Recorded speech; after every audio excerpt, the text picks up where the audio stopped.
Hey everybody, what's up and welcome back to the channel. And we got another kind of cool day here, so I wanted to get out and do a little shooting. And today I'm actually going to be shooting my Gamo Varmit Hunter.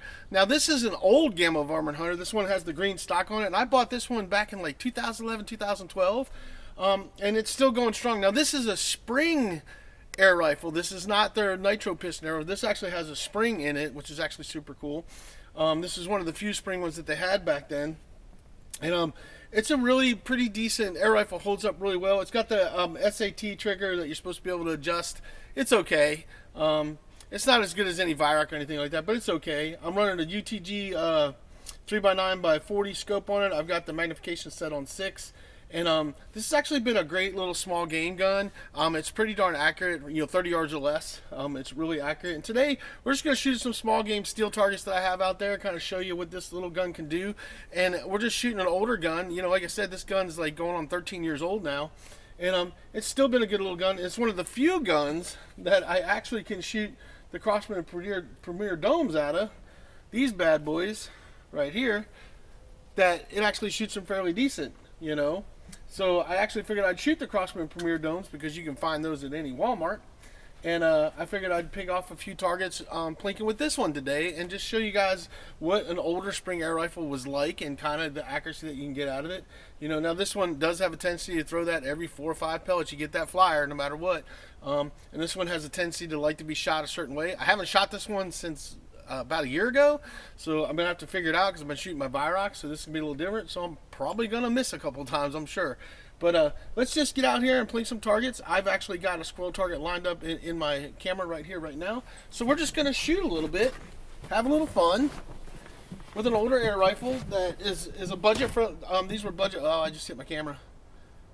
These were budget-friendly air rifles because I know a lot of you guys. Gripe about the expense of a Vyrock and things like that, so I figured I'd break out one of my more budget ones today and shoot. This one is a lot harder to cock than some of my other air rifles for sure. It's definitely got a stiffer cocking force. These pellets are 14.5 grains, if you guys are wondering. And we're going to do this squirrel target. Now I'm just going to shoot the targets down. I'm not going to try to shoot them back up. We're just going to try to shoot all the targets down today. I'm not sure how many I'm going to shoot for you guys, but we're just going to have a little fun plinking with, an air rifle that's over 12 years old. And let's see what you guys think about that. So let's line up on this guy and see what we can do.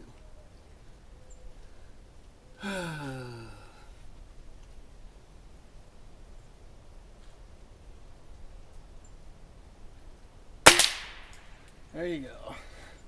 And that pegged that guy pretty good. Now this has got a nice solid impact. I think this is probably doing about 800 or 900 feet per second with these pellets, somewhere in there.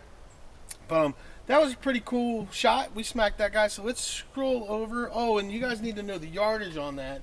So let me yardage that. I forgot the yardage that. So that guy is at 19 yards from my deck. Just so you know, that was at 19 yards. Let's scroll over here. Let's see what we got next. Let's see what we can find.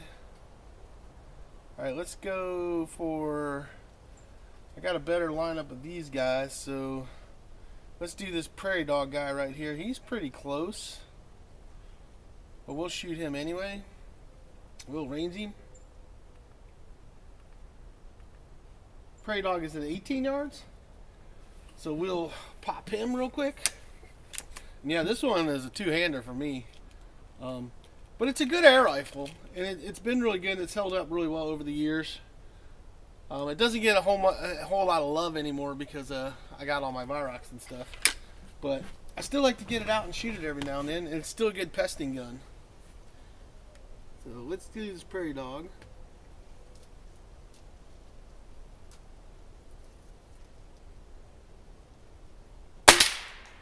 And there's the prairie dog. And yeah, it's pretty loud. There's no suppressor on this bad boy.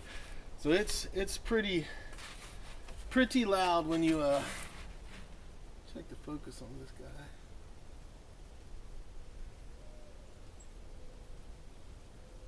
That's a little better.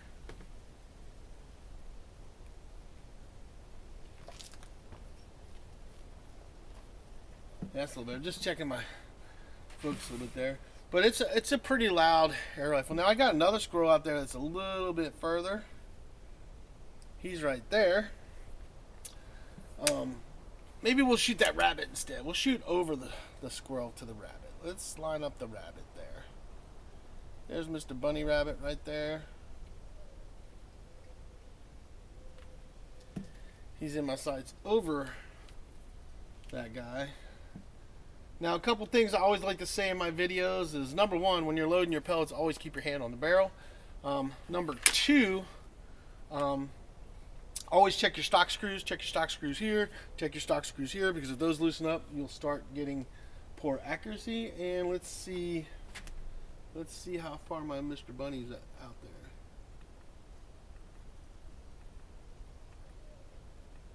All right, he's 28 yards out. So let's see if we can take him out in the head as the goal.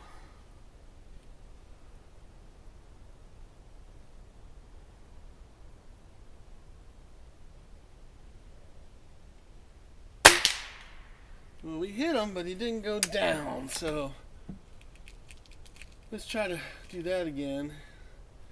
It might have nicked the steel. So let's see if we can get him down.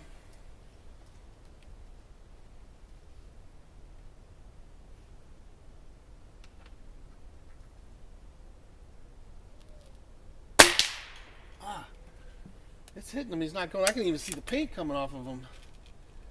He's not wanting to go down. He must be stuck. But we're going to shoot him down, by God. That's the last thing I do. I saw it hit dead center. You can see where I took the paint off. Both those shots are dead on.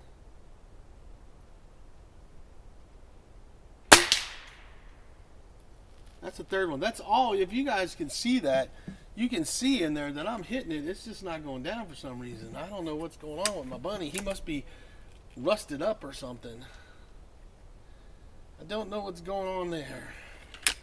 So I've hit him dead center each time. Let's try to. I want to see if I can get him down. That's kind of crazy.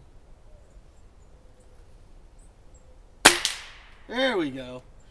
There we go. That was. I aimed a little bit higher at the top part of him, because it was. If you guys saw where it was hitting, all three of those shots were a little to the left of that circle.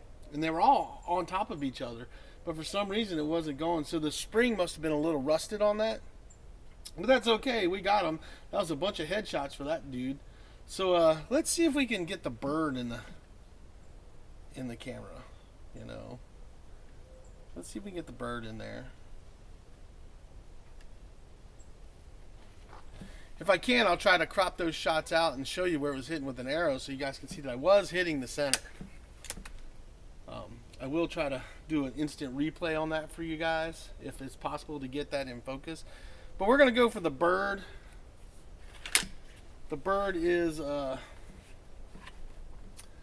the bird at? The bird is 24 yards away in the tree. Since we're aiming up, we're going to use this a little bit. Give me a little bit more leverage here. In there, and see if we can get the bird. He's in sight.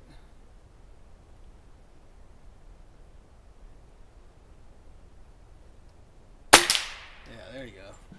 Bird is down. Alright, so that was awesome. Now let's see if we can go for a real far away target that I have out there, which is a diamond. The diamond is out there. I think I can zoom in just a little bit more on the diamond. That's about all we got for Mr. Diamond. The diamond is out there. It's like 30 yards, something like that. Might be a little bit further. Let's see here.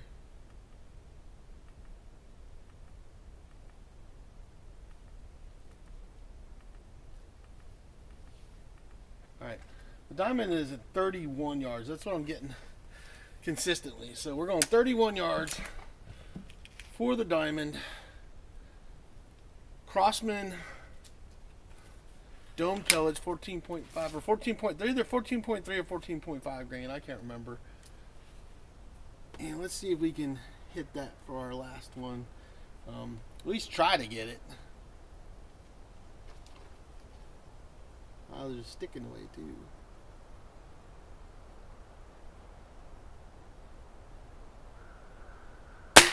Oh, there you go. Boom. First shot. All right. So there you guys go. Let me turn this off real quick. Right here. Let's hit the off button there. So there you guys go. That's the Gamo Varmit Hunter. This is a .22 caliber. I don't know if I told you guys that, but it's .22 caliber air rifle. It's over 12 years old, and I'm still getting decent accuracy out of it at this time. It's a good small game gun. This is a definitely, you know, I always, with these guns, it's like 30 yards or less. Rabbits, squirrels, birds, anything like that, you know. I'd say even, you know, a raccoon, you know, you know, I probably would say raccoon at like 20 yards, you know, no more than 25 yards, earshot or right between the eyes shot would do it as well, because it's definitely pushing enough power to probably take them out. But you want to definitely make sure you can make that shot, and if you can't do it, don't do it, because raccoons have really tough skulls, you know, and you need to be pushing about, you know, that 28 foot-pounds or better usually take them out. Now I know there's guys that out there in England that can take out raccoons, and they're shooting 12 foot-pound guns and they put them in the ear and take them out. But you got to be really precise with that. I mean, you got to be really precise with that to take them out. You know, I usually go for the ear shot, or I go for the in between the eyes, like where the eyes are at right here, just a hair above it right there, and that'll donk the brain pan for a raccoon if you're trying to take a raccoon out. But this is a great small game gun. I mean, if you're hunting anything like that, you know, jackrabbits, you know, cottontails, squirrels, you know, birds, anything like that. You could even take a turkey with this, because you're allowed to hunt with .22 caliber. This would be a good turkey gun for a headshot on turkey at 30 yards or less. It would be viable for that. There's a lot of states that allow you to hunt turkeys with air rifles now, which is really cool. And this one would definitely do it, you know. And it's cool to have this older one. This is always takes me back to like when I first was getting into air rifles. I mean, I've been shooting air rifles my whole life, but when I first started really getting into them and really researching and wanting to get better air guns, this was one of the first ones I picked up that actually did really well and got me that accuracy at 30 yards that I was looking for to be a viable hunting small game air rifle. And so Gamo was like really in that game back then and stuff, and they still are. And Gamo still makes some decent air rifles. I mean, they've got some ones. I've got a couple Gamos, this one included. You know, I've got the Gamo Bone Collector. I've also got the Gamo DX. If you guys haven't seen those videos, you can check them out. Both really good air rifles. Great for small game hunting, 30 yards or less. They're awesome. They're awesome guns. You know, do they perform like a Vyrock does? Not even close. But they're still really good air rifles. So definitely, I would look into that. I know Gamo has a Varmit Hunter now. It's in black. I've never shot that one, so I can't speak to the new one. I can only speak to this one that I have right here. So, but I wanted to do this video. I just wanted to do this video. It's going to be something fun to do. Pick a few targets and show you how one of these older air rifles is still a viable air rifle to shoot even in today's age when you're doing it. And I really like this gun, and I still like to break it out every now and then and shoot it because it does have decent accuracy. You guys saw I hit all my targets. Not a problem, except that bunny rabbit, which I think the spring was rusted on it, because I'm going to do an instant replay for you guys so you guys can see where those shots were hitting. I'm going to put a little arrow on there so you guys can see exactly where those shots were hitting, so you can see that I was hitting the center every time, so those headshots would have been viable on a rabbit. So, but anyway, just want to make this quick video for you guys. I hope you enjoyed it. If you guys have some older Gamos that you're shooting, or older air rifles in general, I'd love to hear what you guys are shooting. Questions, comments, leave them down below. I'll try to answer them for you guys as best as I can. And as far as the UTG 3x9x40 scope, I will leave a link down there for you guys if you're interested. This is a mil-dot scope. I really like these UTGs because they hold up well on spring air rifles and gas ram air rifles and stuff. Yeah, are there some better and more expensive scopes out there? Sure they are, but a lot of those scopes don't hold up, you know, as well. You know, the other scopes that I really like to use are Hawk. You guys know that, like it's UTG or Hawk. I do have a few center points. Excuse me. I have a few center points that work pretty good to use, but it's mostly UTG and Hawk that I'm running all the time, and they have seemed to do real well and hold up real well on my air rifles. So those are the ones that I recommend. I'm sure there's a few others out there, but that's just what has done it for me, and I just stick. I mean, if it's not broke, don't fix it. That's how I am. So anyway, that's all I got for you guys. I hope you guys enjoyed this quick little video on this air rifle that's over 12 years old, and we will see you guys on the next video.